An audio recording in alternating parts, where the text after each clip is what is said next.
RRI, Radio Tangga Bencana, COVID-19.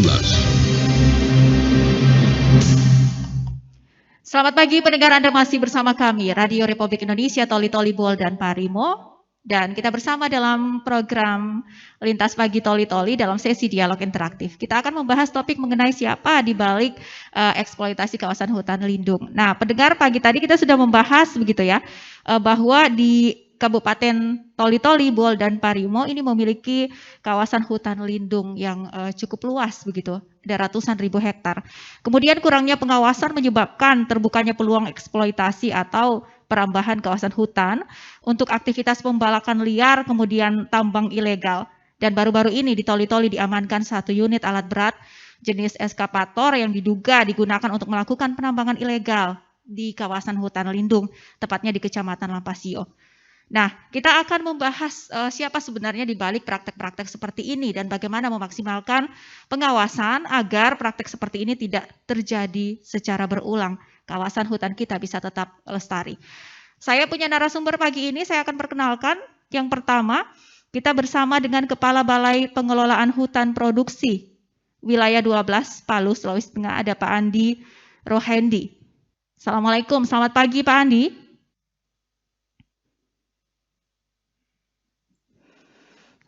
Ya, pagi. Baik, terima kasih sudah bergabung di RRI Toli Toli. Kemudian kita bersama juga dengan Pak Dodi Kurniawan, Kepala Balai Gakum KLHK Wilayah Sulawesi. Assalamualaikum, selamat pagi Pak Dodi. Assalamualaikum, selamat pagi Bu. Terima kasih sudah bergabung bersama kami. Kita juga bersama dengan Direktur Eksekutif Ecological Justice Indonesia, ada Pak Rio Ismail. Assalamualaikum, selamat pagi Pak Rio. Saya belum mendengarkan suaranya Pak Rio, mohon izin. Ya, selamat pagi. Assalamualaikum warahmatullahi wabarakatuh. Waalaikumsalam warahmatullahi wabarakatuh. Kemudian kita menantikan kehadiran dari perwakilan Polda Sulawesi Tengah. Kita mendapat konfirmasi untuk hadir ya pagi ini. Kita akan menunggu siapa yang akan mewakili dari Polda Sulawesi Tengah. Namun saya akan mulai terlebih dahulu diskusi pagi ini bersama dengan Pak Rio Ismail terlebih dahulu ya, Direktur Eksekutif Ecological Justice Indonesia.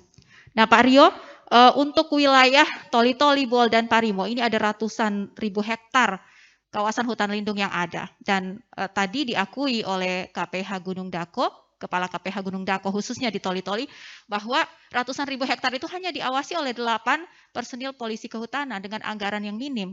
Sehingga inilah yang menyebabkan peluang-peluang terbukanya eksploitasi tambang ilegal, kemudian juga penebangan pohon secara liar. Ini bagaimana kalau Pak Rio menanggapi hal ini? Ya, saya belum mendengarkan suaranya Pak Rio. Sorry. Ya, memang kalau kita melihat dari sisi sumber daya, ini memang problem yang dari masa ke masa selalu muncul dan tentunya ada banyak hal lain sebetulnya yang perlu didorong untuk mengatasi soal-soal seperti itu. Di banyak tempat yang kami bekerja dari dulu ketika saya masih di Walhi juga sebetulnya faktor keterlibatan masyarakat dalam mengelola hutan sebetulnya menjadi sangat menentukan terawasi tidaknya kawasan hutan. Nah, menurut saya proses-proses seperti ini memang perlu didorong lebih jauh sehingga makin banyak orang yang ikut mengawasi situasi kehutanan kita, terutama praktek-praktek penjarahan, praktek perusakan, bahkan sebetulnya bisa mengontrol perizinan yang kan ada banyak juga nih izin-izin yang menerabas wilayah-wilayah pelindungan ekosistem dan sebagainya. Nah, saya kira itu satu. Dan yang kedua, sebetulnya sekarang kan banyak dikembangkan juga model-model pemantauan menggunakan berbagai perangkat satelit dan sebagainya yang bisa memberi efektivitas yang lebih kuat terhadap proses pengawasan. Dan tentu kalau kita sekarang ini kita bicara soal perusahaan hutan kan sebetulnya kita bicara soal kejahatan. Ya. Saya nggak tahu seperti apa pihak kepolisian sebetulnya ya melakukan pengawasan, bahkan memberi prioritas terhadap hal-hal seperti ini. Karena bagaimanapun sekarang fungsi kawasan hutan sebagai penyangga ekosistem itu kan menjadi sesuatu yang sangat menentukan kualitas kehidupan banyak orang. Nah, kalau proses penegakan hukum oleh kepolisian juga tidak bisa membackup teman-teman di instansi kehutanan dalam mengawasi, melindungi hutan, maka menurut saya itu juga pertanyaan serius gitu. Oke. Baik, Karena itu kan akan artinya Pak mengancam Rio, kepentingan. artinya Anda mau bilang Pak Rio bahwa sebenarnya tidak ada alasan untuk menyampaikan bahwa personil yang kurang karena ada masing-masing instansi yang punya kewenangan untuk melakukan pengawasan di sini. Ya, kalau kita bicara pengawasan dari sisi aparat pengawas di kehutanan, memang kita harus mengakui ada keterbatasan jumlah sumber daya, bahkan juga tentu perangkat penunjang lainnya. Tetapi bahwa tanggung jawab terhadap pelestarian hutan itu kan tidak bisa hanya diserahkan kepada petugas di kehutanan saja, tapi saya kira pihak kepolisian juga penting. Bahkan tentara juga sekarang TNI, walaupun itu bukan tugas TNI, tapi kalau kita bicara tentang konsep operasi militer selain perang, termasuk di dalamnya tentu penanganan terhadap problem lingkungan sebagai satu bentuk dukungan TNI bagi perlindungan sistem kehidupan juga menjadi penting untuk mengawasi hal-hal seperti itu. Oke, baik. Pak Rio, ditahan dulu Pak Rio. Saya kemudian mau ke Kepala Balai Pengelolaan Hutan Produksi Wilayah 12 Palu, Sulawesi Tengah. Ada Pak Andi Rohadi. Pak Andi, sebenarnya gambarannya bagaimana Pak Andi? Sudah dapatkah informasi bahwa ada satu unit alat berat yang kemudian diamankan begitu ya, karena diduga melakukan penambangan ilegal di kawasan hutan lindung? Terima kasih Mbak Santi.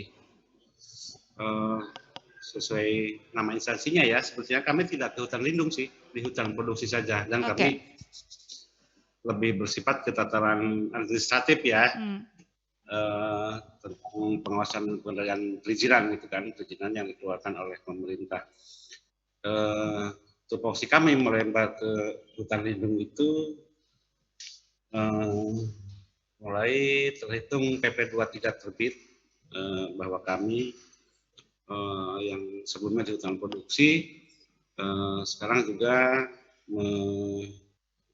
bukan mengelola ya,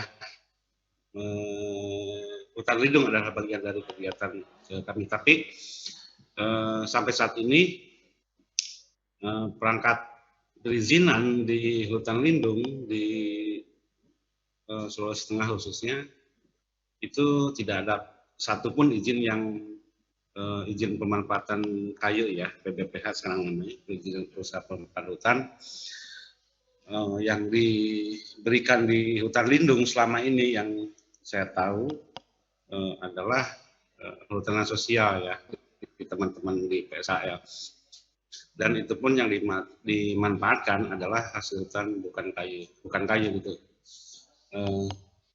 Terkait dengan alat yang masuk di hutan lindung tadi, saya belum dengar informasi, Mbak, karena itu adalah bagian dari perbuatan tindak pidana kehutanan ya, itu lebih ke teman-teman di Gakum mungkin Pak Dodi nanti yang bisa. Saya kira itu Mbak Santi. Baik, Pak Andi, kalau kita bicara hutan produksi Pak Andi, sebenarnya aturan-aturan mainnya bagaimana juga di hutan produksi? Karena biasanya hutan produksi ini juga menjadi incaran begitu ya, tidak punya izin kemudian melakukan penebangan di sana. Ada juga informasi yang parahnya punya izin di hutan produksi tapi ambil kayunya di hutan lindung begitu. Adakah kemudian pantauan-pantauan untuk hal-hal seperti ini? Mekanisme perizinan di hutan produksi itu sebelumnya gitu ya, ya macam-macam, ada hutan alamnya, ada hutan tanamannya, dan juga HBK-nya gitu kan. Terkait dengan tindakan-tindakan di luar konsesinya, itu jelas adalah pidana dan itu kembali lagi menjadi kewenangan teman-teman di Balai Gakum. Kami hanya bergerak atau menangani yang sifatnya administratif, sanksi administratif, pengenaan sanksi administratif ya. Ketika ada hal-hal tertentu, norma-norma tertentu di dalam proses pemanfaatan itu dilakukan tidak dengan benar gitu ya. Oke. Tetapi gambaran selama ini bagaimana, Pak Andi? Adakah kemudian perusahaan-perusahaan yang diberikan sanksi administrasi begitu karena di lapangan diketahui bahwa mereka memang punya izin di kantung hutan produksi, tetapi justru melebar hingga ke hutan lindung, tidak menebang kayu sesuai dengan izin atau melakukan kegiatannya sesuai dengan izin yang mereka kantongi begitu, Pak? Nggak jelas ya, Mbak, pertanyaannya, putus-putus. Baik, kalau dari gambaran yang ada begitu, Pak Andi, selama ini sudah adakah sanksi administrasi yang diberikan kepada perusahaan-perusahaan yang mereka memang memegang izin untuk kemudian pengelolaan di kawasan hutan produksi, tetapi justru melebar hingga ke kawasan hutan lindung begitu? Sampai saat ini ada beberapa HPH di Sulteng ya khususnya, kemudian HTI juga, nggak banyak bisa dihitung dengan jari.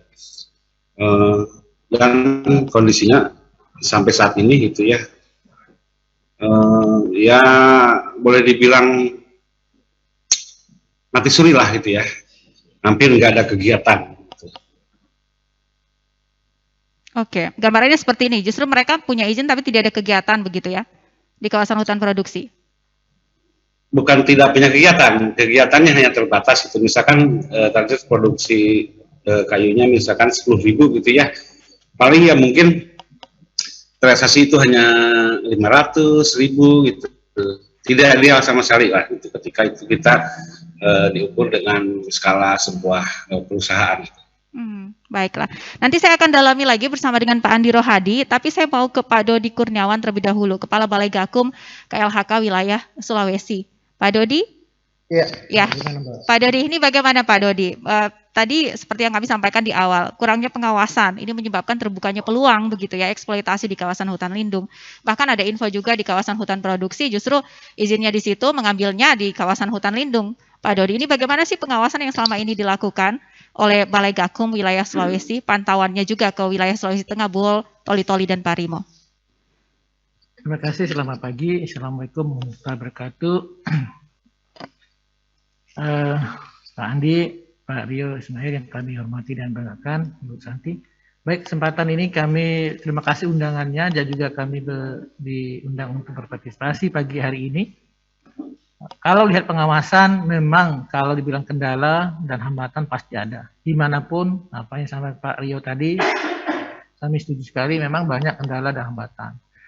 Ada kendala yang personil, sarana, prasarana, dan segala macamnya.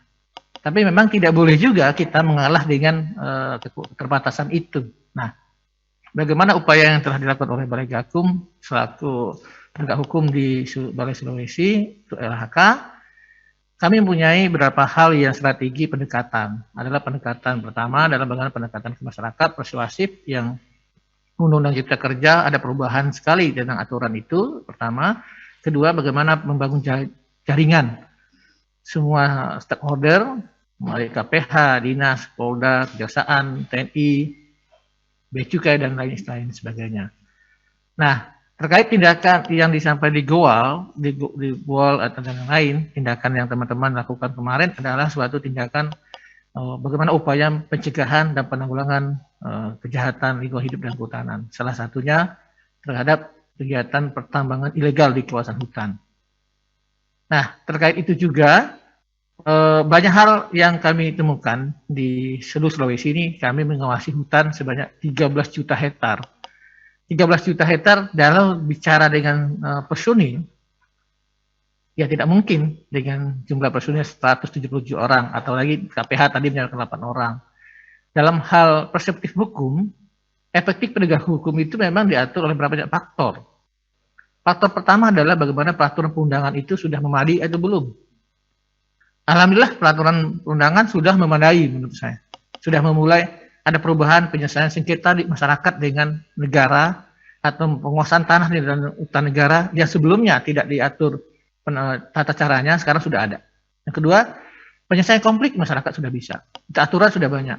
Kemudian untuk pendekatan ke depan, pelaku yang dilakukan adalah pelaku kejahatan besar atau dalam arti usaha besar atau bisnis yang ilegal. Tapi saya tahan dulu Pak Dodi. Ya. Pak Dodi, kalau yang kemarin yang alat berat yang diamankan di kawasan hutan begitu yang ada di Toli-Toli Kecamatan Lampasio, apakah ini juga sudah sampai informasinya ke Balai Gakum, ke LHK Wilayah Sulawesi, dan mungkin bisa dikasih gambaran karena dalam opini publik tadi juga banyak yang beropini begitu warga di Toli-Toli bahwa jangan sampai ada di backing oleh oknum-oknum karena sudah beberapa lama beroperasi kok baru diketahui padahal alatnya adalah alat berat begitu, pasti akan mudah untuk diketahui begitu Pak Dodi. Ya, terima kasih. Terkait hal ini saya menyoroti terkait hal ini memang saya dari awal dari laporan yang kami terima dari teman-teman KPH teruskan kepada Dinas Hutanan kepada kami dan langsung kami tidak lanjuti. Jadi tidak lanjuti hal ini dan kami dalami sampai hari ini. Dan untuk pelakunya sudah kami tahan. Tadi malam kami sudah lakukan penahanan di Rutan Palu dan untuk 20 hari ke depan. Baik, ini gambarannya berapa tersangkanya dan tadi juga ada yang mengatakan jangan cuma masyarakat kecil yang kemudian ada di situ, tetapi juga aktor utama, aktor intelektual dari kasus ini juga perlu digali begitu Pak Dodi. Nah mungkin kasih gambaran juga ke publik di Toli-Toli. Tersangkanya ini siapa saja begitu Pak Dodi dan apakah memang merupakan aktor intelektual dalam kasus ini? Ya, untuk itu kita masih mendalami ya terkait termasuk siapa saja. Jadi bukan saja yang kami tangani hari ini, tapi juga bisa pengembangan kalau terbukti cukup dua alat bukti yang sah terhadap pelaku yang lain, itu akan tetap kami kejar. Dan ini yang lagi kami pelajari, dalami oleh penyidik. Tidak mungkin kami sampaikan terlalu terbuka karena memang jadi ranah masih dalam proses penyidikan, takutnya banyak gangguan dan rintangan. Semua ada rintangan, Mbak. Jadi ini pun rintangan sangat besar sekali. Nah, otomatis saya berharap semua dukungan dari masyarakat siapapun itu kita harus menegakkan hukum secara benar. Oke. Berapa tersangkanya Pak Dodi? Mungkin bisa dikasih info begitu? Karena tentu untuk menyampaikan tersangkanya tidak mempengaruhi proses pastinya Pak Dodi ya, biar publik tahu juga begitu. Kalau untuk pertama ini kita satu orang penanggung jawab kegiatan, jadi bukan orang lapangan, jadi bukan juga orang yang bekerja di bawah, tapi pelaku penanggung jawab dari kegiatan ini. Ya, untuk ini kita masih proses lagi. Bila ada terbukti orang lain yang bertanggung jawab, ya kita akan proses lebih lanjut. Baiklah, Pak Dodi, kita bersama juga dengan Bapak Ibtu Ansari Tolah, Kasubag Humas Polres Toli-Toli mewakili Polda Sulawesi Tengah. Pak Andi Rohadi kita bersama Pak Ansari, juga Pak Rio kita bersama Pak Ansari. Saya mungkin ke Pak Ansari, kita bicara bagaimana pengamanan dan pengawasan di kawasan hutan. Dengan KPH Gunung Dako mengatakan kita cuma punya 8 personel. Harusnya kolaborasi dibangun begitu. Kalau tadi dikatakan oleh Pak Rio, tidak hanya tugas kehutanan tapi kepolisian. Sebenarnya apa sih Pak masalahnya untuk wilayah Toli-Toli misalnya, kita ambil contoh begitu ya. Sampai kemudian praktek perambahan hutan ini sepertinya masih terus ada setiap tahun begitu, bahkan dengan skala besar dengan satu alat berat yang diamankan. Iya Mbak Santi, memang kolaborasi ini sangat penting ya, karena kalau sistem koordinasi ini terputus, berarti apa keluhan-keluhan masyarakat itu kadang-kadang kita bukan terlambat juga, tetapi kita harus mengumpulkan bahan keterangan yang cukup, baru kita mengambil langkah-langkah. Nah, inilah peran serta daripada seluruh masyarakat ini yang perlu, terutama di lokasi-lokasi yang berdampak ya. Karena yang terjadi saat ini kan itu di luar jangkauan yang bisa monitor secara langsung, sedangkan SDA saja sendiri yang tugasnya itu mengawasi hutan saja itu masih merasa punya hambatan dengan fasilitas yang ada. Apalagi Polri ini kan tidak sampai ke pelosok itu ya. Sehingga memang keterbatasan personil itu sangat mempengaruhi untuk optimalnya pengawasan. Jadi memang perlu kolaborasi, terutama stakeholder yang ada di kecamatan itu perlu juga membackup untuk menjadi sumber informasi bagi aparat penegak hukum itu.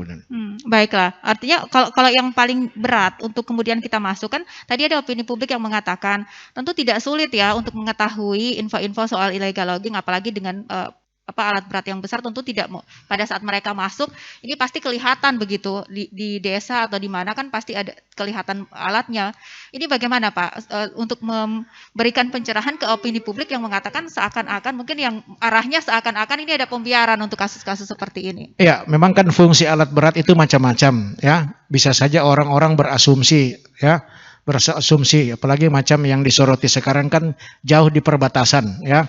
Mungkin warga sekitar masih berasumsi ini mungkin ada pembukaan jalur jalan ya atau kegiatan-kegiatan lain ya yang tidak terfokus bahwasanya ini adalah perambah hutan ya.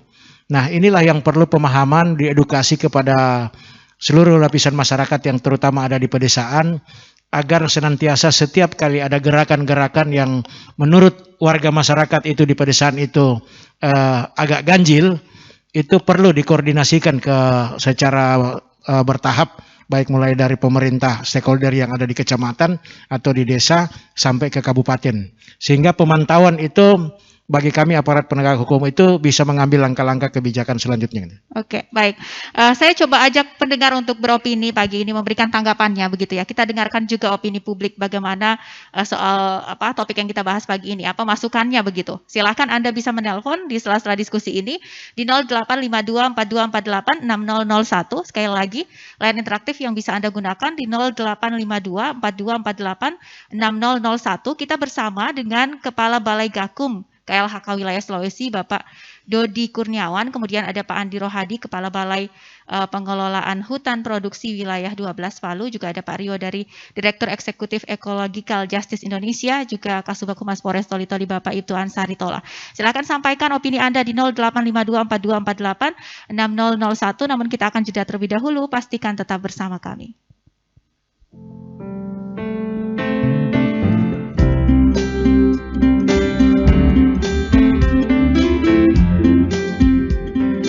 Hutan secara umum adalah sebagai paru-paru dunia, menjaga keseimbangan ekosistem dunia, mencegah rantai makanan agar siklusnya tidak terganggu, dan mengusik kelangsungan hidup manusia. Hutan juga sebagai sumber ekonomi, habitat flora dan fauna, pengendali bencana, tempat penyimpanan air, dan untuk mengurangi polusi pencemaran udara. Hutan merupakan sumber daya alam yang dapat dimanfaatkan secara positif. Manfaat langsung yang diperoleh dari hutan adalah kayu, serta hasil hutan lainnya. Sedangkan manfaat tidak langsung yang diperoleh dari hutan adalah pengaturan tata air, rekreasi, pendidikan, kenyamanan lingkungan, udara yang bersih, mencegah terjadinya banjir. Sebagai fungsi ekosistem, hutan sangat berperan sebagai penyedia sumber air, penghasil oksigen, tempat hidup berjuta flora dan fauna, dan penyeimbang lingkungan, serta mencegah timbulnya pemanasan global. Sebagai fungsi penyedia air bagi kehidupan, hutan merupakan salah satu kawasan yang sangat penting. Hal ini karena hutan adalah tempat tumbuhnya berjuta tanaman.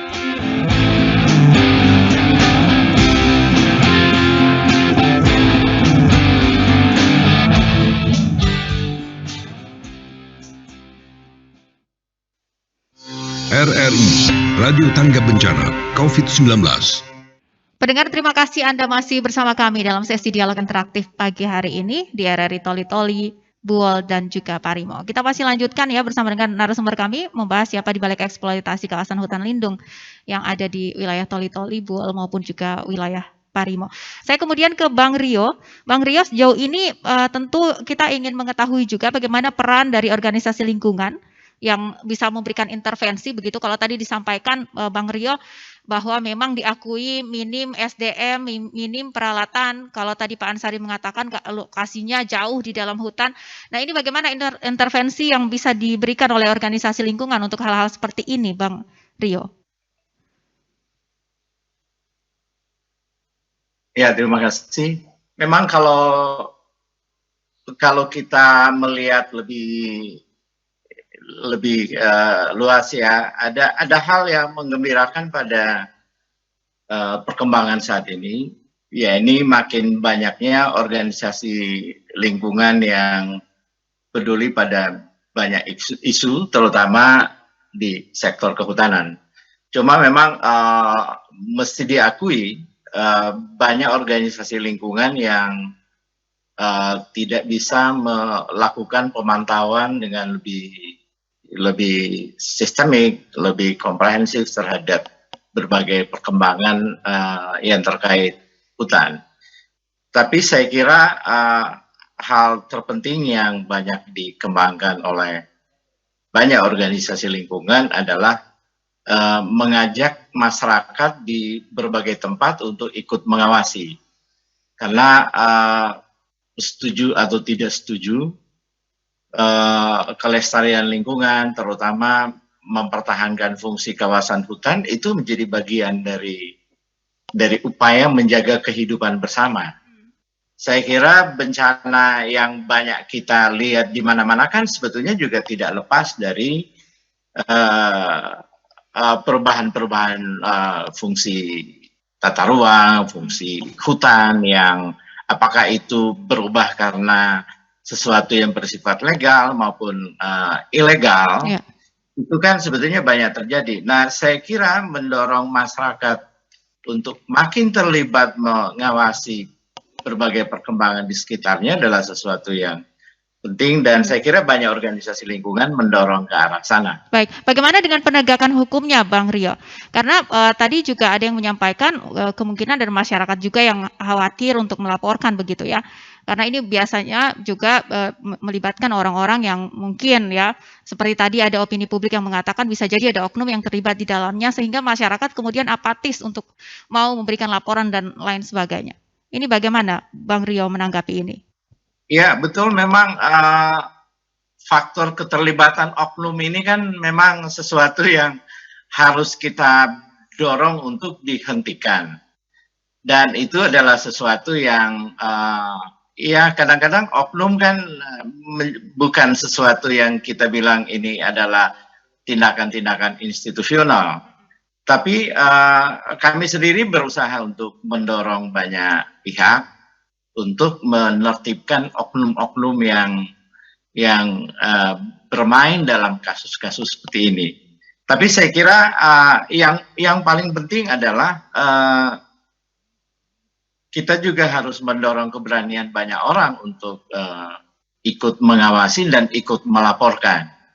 Bahkan di beberapa tempat kami ikut mulai bicara dengan lembaga perlindungan saksi dan korban untuk ikut membantu pihak-pihak yang punya keinginan untuk mengawasi bahkan melaporkan keterlibatan oknum-oknum tertentu dalam perusahaan lingkungan. Oke, baik. Dan itu juga saya kira harus di backup oleh polisian, di backup oleh pemerintah daerah agar kemudian agar masyarakat tidak merasa sendiri dan kemudian takut untuk melaporkan berbagai kejahatan lingkungan. Oke, baiklah. Saya kemudian ke Pak Andi. Pak Andi, kalau tadi disampaikan ini perlu ada keterlibatan banyak pihak di dalamnya.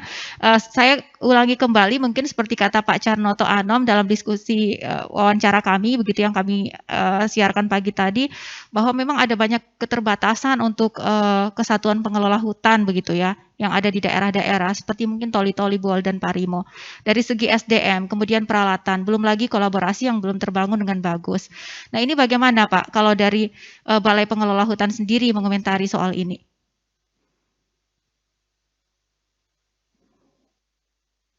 Ya, saya belum mendengarkan suaranya Pak Andi. Ya, memang permasalahan seperti itu tidak terjadi hanya di Sulawesi Tengah ya, Pak Santi. Di banyak tempat juga memang begitu, tapi setidaknya KLHK dalam hal ini ya lagi-lagi teman-teman di Gakum ya tentu tidak tinggal diam dengan sumber daya yang ada gitu ya, memberikan bantuan. Kalau dari kami bantuan terhadap KPH ya hanya bukan yang sifatnya pengamanan ya, karena kebetulan kami adalah pengelolaan hutan dan hutan produksi, dan lebih kepada bantuan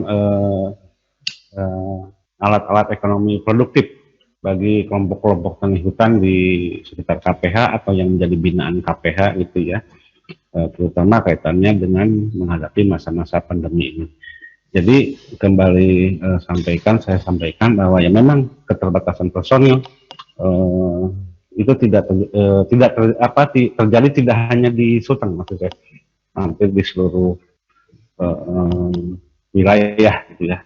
Ya, tetapi Pak Andi, kita tentu tidak ingin keterbatasan personil ini dianggap sebagai peluang oleh oknum-oknum yang mau melakukan perambahan hutan. Karena apalagi untuk wilayah Sulawesi misalnya, di kawasan hutannya tidak hanya kayu-kayu yang bernilai ekonomis tinggi begitu ya, tetapi juga ada tambang di dalamnya. Nah, kalau ini kemudian dianggap sebagai peluang dengan keterbatasannya pengawasan, ya pasti kita tidak akan menjamin di masa depan hutan kita ini bisa dijaga kelestariannya.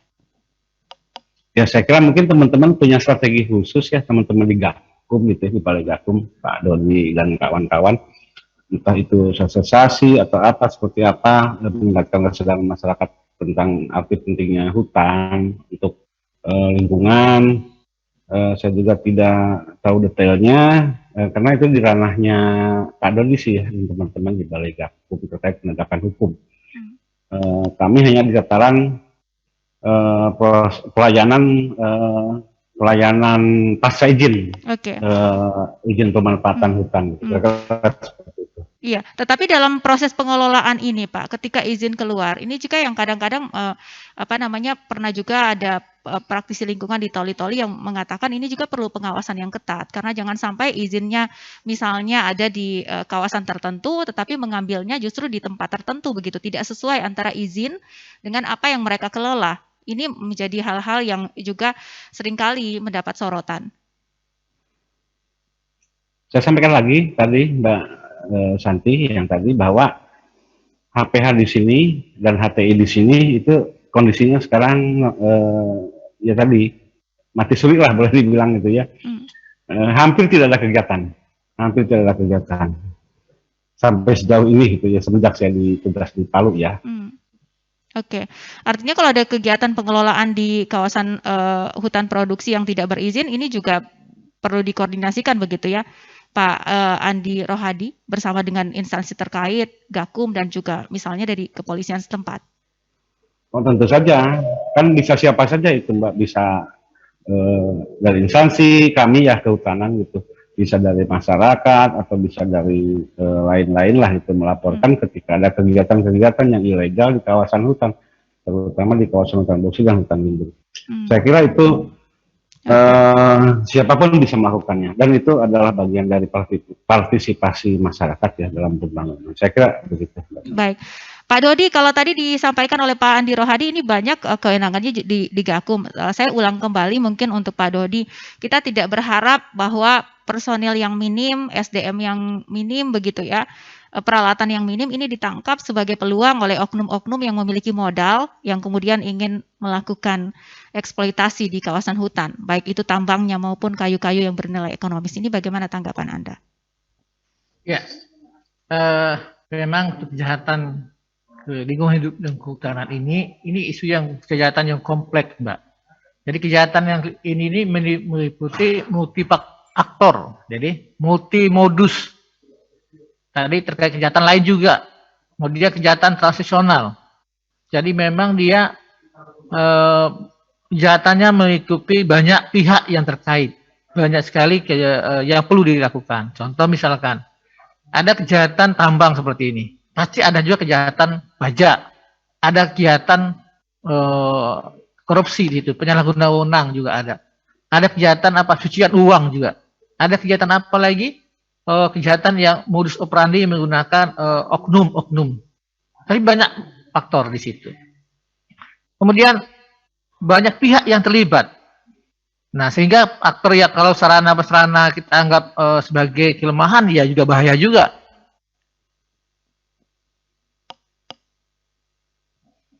Ya.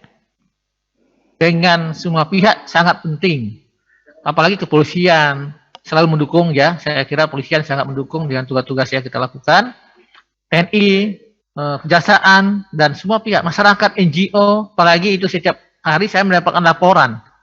Nah, karena keterbatasan tadi memang kita tidak bisa bekerja sendiri. Sehingga kita perlu melakukan kolaborasi. Jadi kerjasama itu penting. Jadi kami menggunakan pola kolaborasi dan kerjasama. Nah, ini dibangun dengan komitmen. Tidak bisa dengan kata-kata, hanya bicara saya komitmen, tapi dilihat dari sisi anggarannya tidak ada, sisi personil tidak ada, kemudian sarana prasarana tidak ada. Jadi komitmen yang mana? Ini yang perlu kita pertanyakan kepada pihak yang ada komitmen menurut Nah, saya. kalau dari Gakum sendiri menanggapi soal keluhan-keluhan di daerah-daerah begitu Pak Dodi, bahwa personil yang minim, kemudian anggaran minim dan lain-lain begitu untuk pengawasan hutan yang ada ratusan ribu hektar, 13 juta ya kalau tadi rilis dari Pak Andi Rohadi. Nah, ini bagaimana Pak untuk kelemahan-kelemahan seperti ini? Adakah strategi khusus? Kalau tadi disampaikan kolaborasi memang sudah terbangun, tetapi kita masih melihat bahwa ternyata di kawasan hutan itu masih dikelola secara ilegal, bahkan secara besar-besaran lagi kita sampaikan ya. Berarti mungkin ada ketidakkhawatiran bagi oknum-oknum ini untuk masuk begitu, melakukan pengelolaan secara besar-besaran. Iya, kami menghimbau Mbak, jadi memang semua stakeholder ya, menghimbau juga di Sulawesi, belum di Indonesia 128 juta hektar. Kita punya 13 juta hektar dengan personil yang sangat kurang. Tetapi dengan komitmen pemerintah daerah, pemerintah dari kabupaten, desa, camat, lurah, masyarakatnya tadi berkomitmen bersama, pasti bisa. Tapi kalau misalkan salah satu saja yang melakukan, ya itu akan terjadi hambatan. Jadi salah satu bisa kepolisian saja, atau Gakum saja, atau kehutanan saja, atau pemerintah daerah saja, tidak bisa. Ini harus dilakukan secara menyeluruh. Saya pelajari, memang banyak yang menyatakan komitmen, tapi dari lihat komitmen tidak didukung oleh sarana prasarananya, personilnya, komitmennya itu didukung dengan 5 faktor menurut saya. Artinya dengan kurangnya personil dan peralatan yang ada saat ini kita belum bisa bilang bahwa kita sebenarnya sudah berkomitmen untuk menjaga hutan kita yang ada di. Menurut saya kita sudah berkomitmen dengan undang-undang kita, tapi komitmen undang-undang kita didukung dengan komitmennya pemimpinnya. Sebenarnya pemimpinnya di daerah, pemimpinnya di mana saja, di pusat juga sudah. Pimpinan pusat sudah jalan. Di mana daerah mendukung dan melakukan sinergitas bersama. Kita bersama-sama, yakin gubernur pasti mendukung, bupati pasti mendukung. Nah, bagaimana pendukungan ini kita kolaborasi kerja nyata. Ini bukan kerja omongan saja. Saya mendukung tapi tidak ada. Hari ini saya hampir seluruh KPH berharap pada Gakum, berharap pada kepolisian. Jadi hanya kalau berharap dengan instansi lain, instansi kerja lain juga banyak. Tapi perlu kita lakukan bagaimana kolaborasinya berharap bersama-sama gitu ya. Bersama-sama didukung anggarannya, KPH didukung anggarannya. Gimana dia mengamankan 200.000 hektar dengan anggarannya 100 juta misalkan. Untuk toli-toli 400 juta dalam setahun. Untuk itu belum seluruh kantornya, bukan pengamanannya. Jadi seluruh kantornya. Bagaimana dia patroli? Gimana dia mengecek? Sekarang memang sistemnya ada pakai kita gunakan citra satelit, bisa. Untuk mencapai ke lokasi pengecekan itu perlu biaya mereka untuk turun. Baiklah. Baik Pak Dodi, ditahan dulu. Saya mau ke Pak Ansari Tola bicara soal komitmen yang disampaikan oleh Pak Dodi bahwa ini tidak hanya lip service saja begitu ya. Kita sampaikan bahwa kita berkomitmen tetapi realitasnya tidak. Nah, kalau dari kepolisian sendiri bagaimana menanggapi ini Pak Ansari? Sudahkah kemudian komitmen ini sebenarnya di daerah kita bicara lokal untuk toli-toli sudah dibangun dengan kuat begitu Pak Ansari, atau masih ada hal yang kemudian perlu menjadi masukan dari kepolisian? Iya, ini saya sependapat dengan Pak Dodi ya. Kita bangun satu konsep komitmen ini harus ditunjang dengan sarana prasarana, Mbak. Ya, karena personil untuk mencapai dengan jarak yang cukup jauh dan medan yang cukup sulit, ini memang memerlukan tenaga, energi dan fasilitas-fasilitas pendukung yang lain. Ya.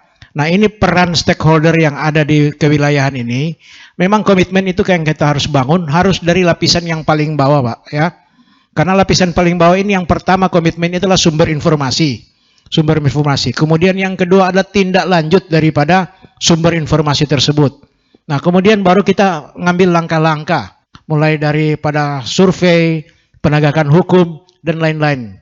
Nah, ini semua memang seperti apa yang disampaikan Pak Dodi, itu semua membutuhkan fasilitas-fasilitas pendukung. Nah, fasilitas pendukung ini harus didukung oleh semua pihak. Stakeholder yang ada di kabupaten ini harus perlu responnya. Harus responnya untuk action di lapangan. Setelah kita sudah ada bangun komitmen, kolaborasi, ya, itu harus sama-sama merencanakan semua, Pak. Kalau kita sama-sama merencanakan dengan tingkat kepedulian yang tinggi, ya saya sependapat dengan Bung Rio, ya Bung Rio, salam Bung Rio, salam ketemu. eh, ini memang perlu antusias dari semua pihak. Oke.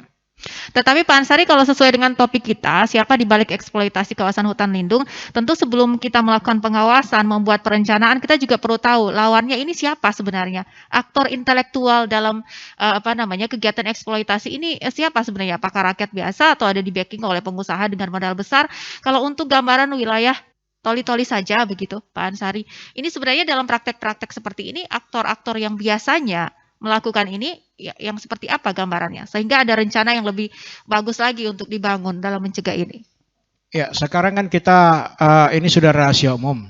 Penerbitan izin ini eskalasinya untuk pengolahan hutan itu sendiri kan itu beradanya di tingkat provinsi dan tingkat pusat, Pak. Ya, untuk kabupaten tidak ada pengolahan izin tersebut.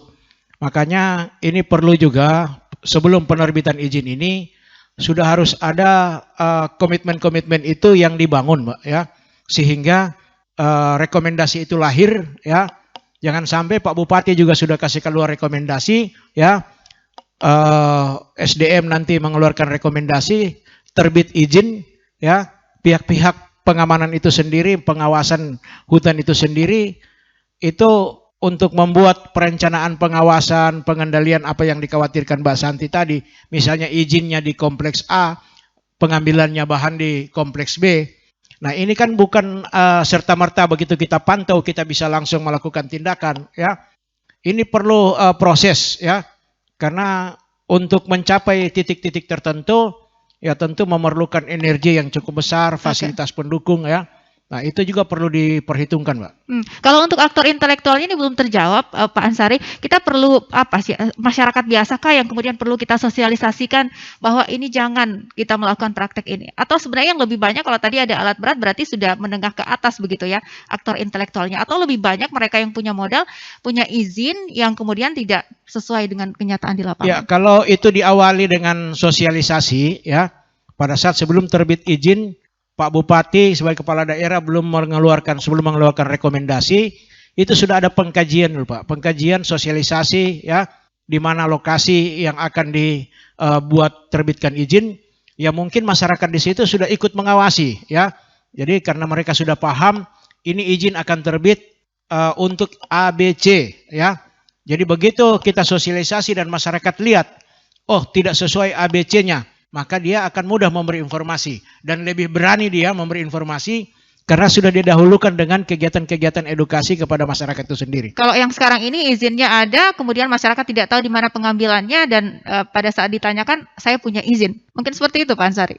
Iya, masyarakat kalau yang awam pasti kalau dia bilang dia punya izin, masyarakat juga tidak bisa bikin apa-apa. Apalagi kalau mereka tahu, kita tahu bersama kalau begitu terbit izin pasti sudah campur tangan pemerintah.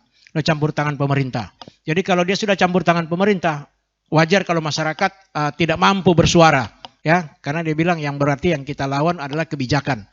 Tetapi kalau kita sudah sosialisasi lebih awal, ya, masyarakat itu sudah punya keberanian karena dia sudah paham bahwasanya terbit izin ini ada standar, ya, ada SOP yang harus dia taati. Sehingga masyarakat berani untuk melaporkan, Pak. Oke, baik. Saya minta tanggapan Pak Andi Rohadi.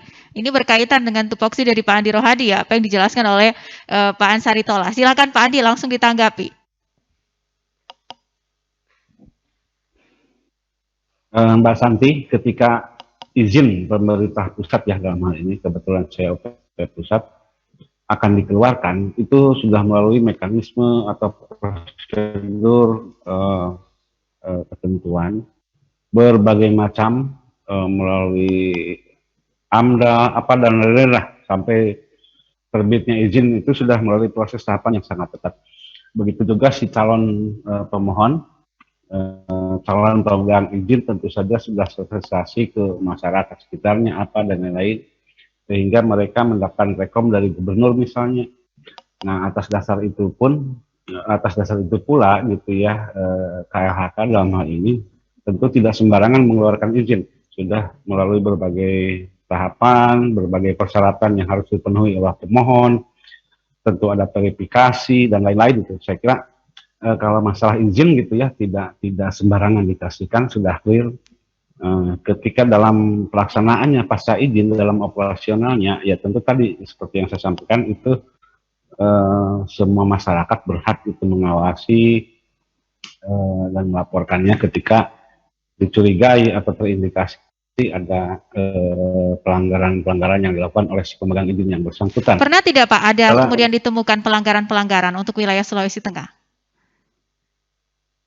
Dalam konteks sanksi administrasi, seperti yang saya sampaikan tadi, itu mereka dikasih target gitu ya 10.000 kubik misalkan.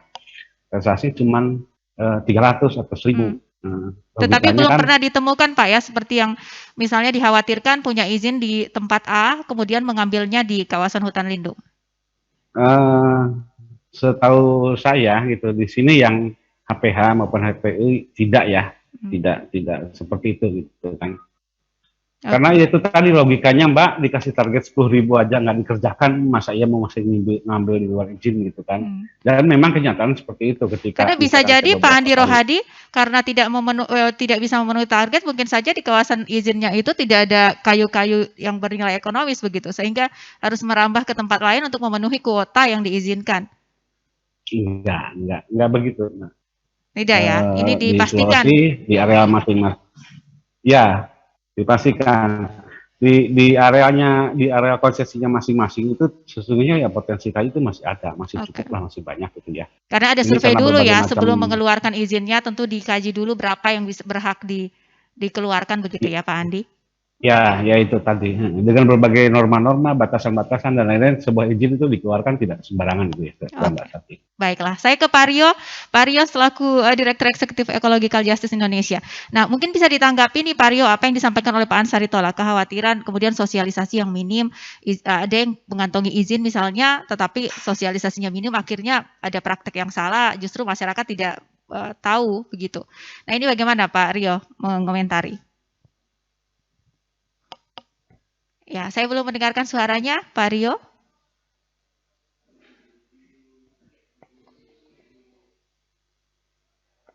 Ya, silakan.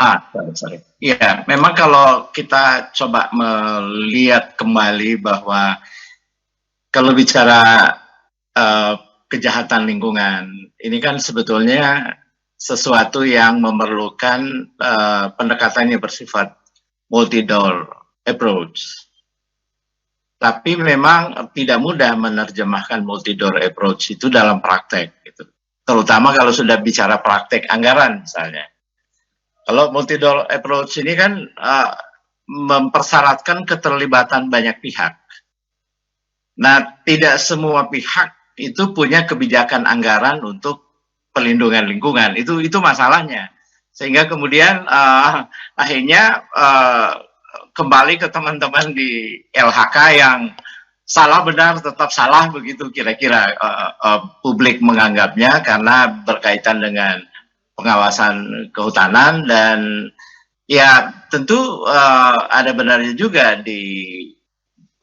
seperti disampaikan Bung Ansari, kita sampai sekarang belum tahu misalnya pihak kepolisian punya anggaran berapa yang diplot untuk menangani kejahatan lingkungan misalnya. Padahal ini adalah kejahatan yang serius gitu. Nah, kalau hambatannya di situ maka memang kemudian kita menjadi agak sulit untuk menyerahkan itu pada proses langkah hukum di kepolisian misalnya dan termasuk teman-teman yang mengawasi kawasan hutan. Nah, ini memang perlu ada jalan keluar di beberapa tempat. Saya kira bahkan di banyak negara sebetulnya pemerintah di daerah kemudian mengambil inisiatif untuk memperkuat multi-door approach itu. Jadi pemerintah di daerah yang jadi panglima untuk melakukan koordinasi dan sebagainya sehingga efektivitas penegakan hukumnya menjadi lebih kuat dan tentunya soal izin juga menjadi lebih terkontrol karena di Indonesia ini setiap menjelang pemilu, setiap menjelang pilkada biasanya bisnis perizinan kan yang juga marak untuk membiayai proses-proses politik dan sebagainya. Seperti juga yang banyak terjadi di Sulawesi Tengah. Nah, itu hanya bisa mungkin terkontrol dengan sistem yang lebih terbuka. Dan di dalam multi-door approach itu peran masyarakat juga menjadi menjadi strategis untuk dikembangkan. Baik. Saya tadinya berharap KPH itu akan menjadi institusi yang menguat ke depan, tetapi dengan munculnya Undang-Undang Cipta Kerja kan ada sejumlah kewenangan KPH yang kemudian dipangkas. Oke, ya. Tetapi Pak Rio, kita sudah sampai di bagian akhir begitu Pak Rio untuk diskusi ini. Yang ingin saya tanyakan kemudian Pak Rio, dengan kondisi yang ada yang kita sudah perbincangkan hampir 1 jam, keterbatasan yang ada, kekurangan personil, peralatan dan lain-lain. Bolehkah kemudian kita simpulkan bahwa isu lingkungan ini, soal perambahan di kawasan hutan lindung, illegal mining atau tambang illegal logging yang juga mulai marak, ini belum dianggap sebagai hal yang penting begitu, yang prioritas untuk kemudian ditangani? Banyak orang sekarang yang mesti kita akui, banyak orang sekarang mulai sadar bahwa hal-hal seperti itu harus ditangani. Cuma memang proses ke arah sana ini butuh dorongan yang lebih kuat dari banyak orang, terutama para politisi-politisi itu mestinya mendorong penguatan perlindungan, bukannya ribut sana ribut sini dan bikin negara makin keruh begitu menurut saya. Sehingga politik anggaran di DPRD-nya pun juga bisa didorong untuk memberi porsi bagi perlindungan. Oke. Begitu. Kemudian Bang Rio, ini kan kalau kita bicara di kawasan hutan ada potensi ekonomi yang besar di sana yang kadang juga dilirik oleh oknum-oknum tertentu. Adakah dilihat celah bahwa mungkin ini opini yang kemudian berkembang, jangan sampai kemudian ini tidak ada pengawasan yang ketat sehingga memang keterlibatan orang-orang oknum-oknum tertentu di dalamnya ini bebas saja begitu Bang Rio. Bagaimana dengan keterlibatan oknum ini? Apakah juga perlu menjadi perhatian serius? Perlu menjadi perhatian serius, dan kalau kita bicara ekonomi memang mengembangkan potensi ekonomi di sektor kehutanan kan sebetulnya itu menjadi andalan kita sekarang. Jujur saja sebagian besar APBN kan juga bersumber dari situ. Cuma problemnya adalah sektor bisnis ini mesti didorong untuk melakukan internalitas biaya lingkungan. Jadi biaya pemeliharaan dan segala macam itu juga menjadi tanggung jawab sektor bisnis, gitu loh. Oke, baiklah. Baiklah, Bung Rio. Saya kemudian ke Pak Dodi Kurniawan. Pak Dodi, apa yang kemudian ingin Anda sampaikan di bagian akhir? Kita tentu ingin menutup peluang, Pak Dodi, peluang-peluang jangan sampai kemudian ada opini yang berkembang. Kita lemah dalam pengawasan, tidak ada SDM yang maksimal. Ya, jadi oknum-oknum tertentu merasa bebas begitu ya untuk merambah kawasan hutan kita. Ya, terima kasih. Saya berharap kita jangan menganggap kita lemah. Tapi kita dengan kelemahan itu kita punya semangat, kita punya banyak multi sektor ya, multi pihak yang membantu, mulai dari masyarakat, dari tingkat terendah sampai ke pimpinan tertinggi. Kemudian saya kira kita tidak boleh pesimis, tapi kita harus berharap tetap harus semangat menegakkan aturan, dan upaya-upaya pencegahan itu lebih baik daripada setelah terjadi ya. Saya kira upaya pencegahan yang lebih dini dilakukan oleh teman-teman di tingkat tapak, KPH, di kawasan hutan konservasi, Taman Nasional, KSDA dan teman-teman di daerah itu berharap bagaimana membangun tadi dengan masyarakat itu berkolaborasi, membangun jaring di lapangan. Kemudian baru upaya hukum ada pidana, ada upaya terakhir. Okay. Pendekatan hukum itu tidak mesti harus pidana, tapi ya, Pak Dodi. Ya, sayang sekali ya kita terputus dengan Pak Dodi.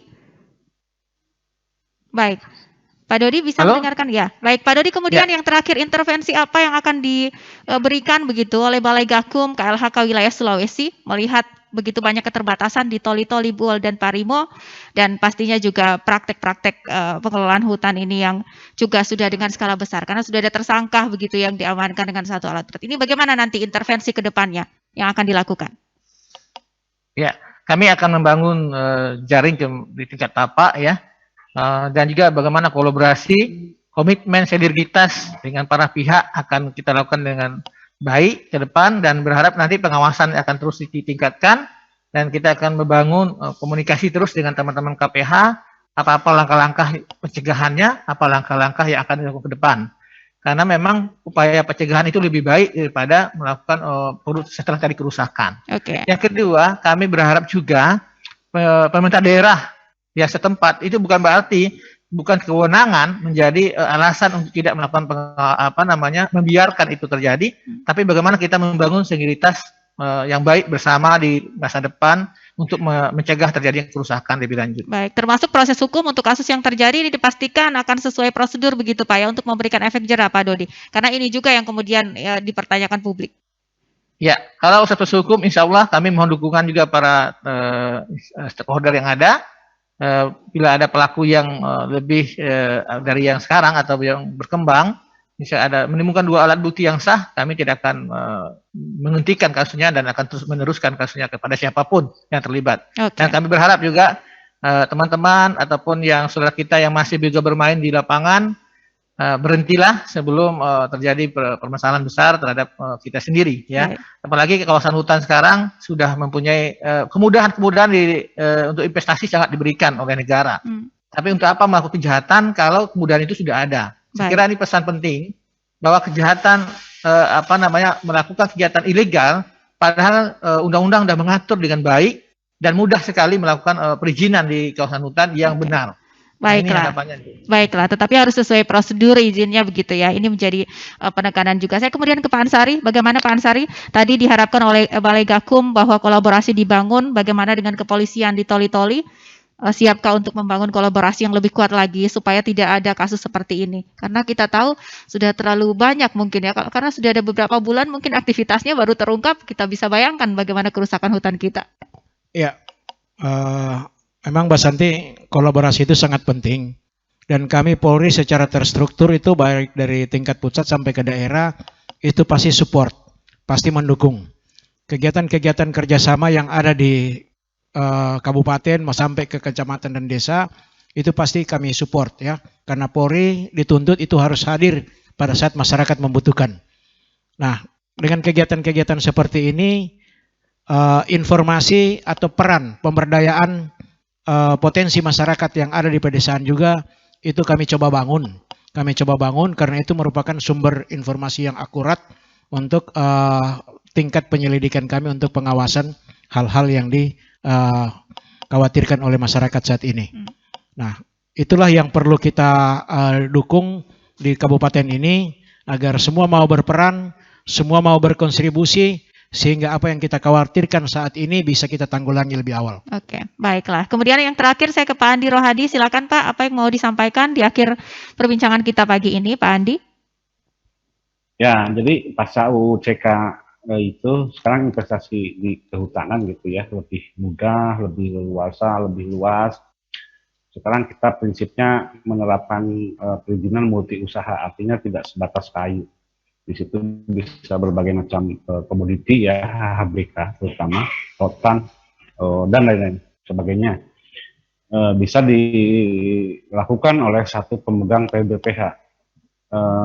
Nah itu sebetulnya kan kasus yang perambahan atau pencurian ilegal dan lain-lain itu motifnya ekonomi ya, Pak Santi. Nah, kita di KLHK khususnya di kami ya di BPHP yaitu tadi merangsang supaya pertumbuhan ekonomi masyarakat di sekitar hutan itu tumbuh dengan berbagai bantuan alat ekonomi produktif yang kami salurkan melalui KPH-KPH di wilayah kerja kami yang meliputi 3 provinsi, Sulteng, Gorontalo, dan Sulut.